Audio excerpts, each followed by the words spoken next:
Hello, I'm Dr. Elizabeth Taylor. I'm here with the Love Your Neighbor Coalition here at the United Methodist Church's General Conference here in Tampa, Florida. I have the pleasure and privilege to be speaking with Bishop Melvin Talbert of the church. And I'm going to ask him to expound on his history and background with the church. I was elected to be the General Secretary of the newly created General Board of Discipleship in 1973.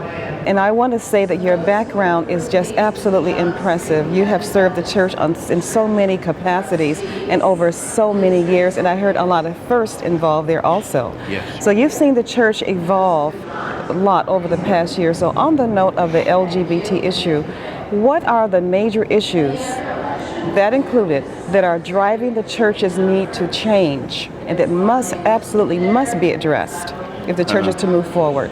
If the church is going to move forward, it has to take seriously some of the proposals that are before the General Conference to focus the direction of the church. I wholeheartedly agree that we need to place a focus on making disciples of Jesus Christ for the transformation of the world. I believe that is what we are called to do and to be. There are some impediments. One impediment is that the agencies have become top-heavy. I knew that back in 19. We talk structures and yes. So I believe that the restructuring is necessary. However, the effort to restructure is too draconian and moves us in a direction that I don't extreme. Is it extreme? That's right. Moves us in a direction I don't think is healthy. So what I hear you saying is that the need for restructuring is one of the driving issues. Right. It's a matter of how that happens. Right. And right now what's on the table is too extreme. Right. Too extreme. Right. And then the other issue I heard you say is around inclusion. Right.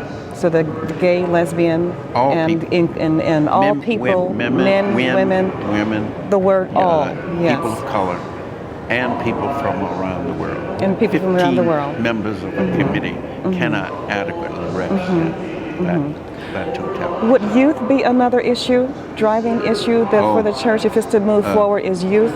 I want to get back to in addition to making disciples of Jesus Christ for the world, the issue of inclusion is very important, and that includes young people. But for the past 40 years, our church has expended too much energy on establishing walls to keep people out. And that's the issue of GLBT people. Yes. My conviction is we can talk and preach about our commitment to make disciples of Jesus Christ until we're blue in the face. If we don't remove the barriers that keep people out, we will be preaching to the wind. Our people will not believe us because they will hear us saying one thing and doing another. Our young people are seriously impacted by that. I had a conversation with my 15-year-old granddaughter about this very issue.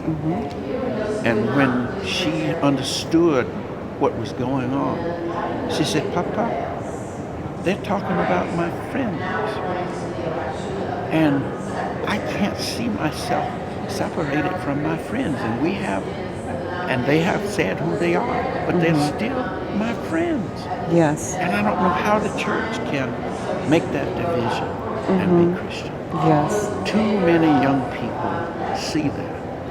And what they do, they look at us and they say, "Okay, I may attend, but I'm really not prepared to invest myself in this my time and energy in the church will have that stand." I think that is a major impediment to the church moving ahead aggressively.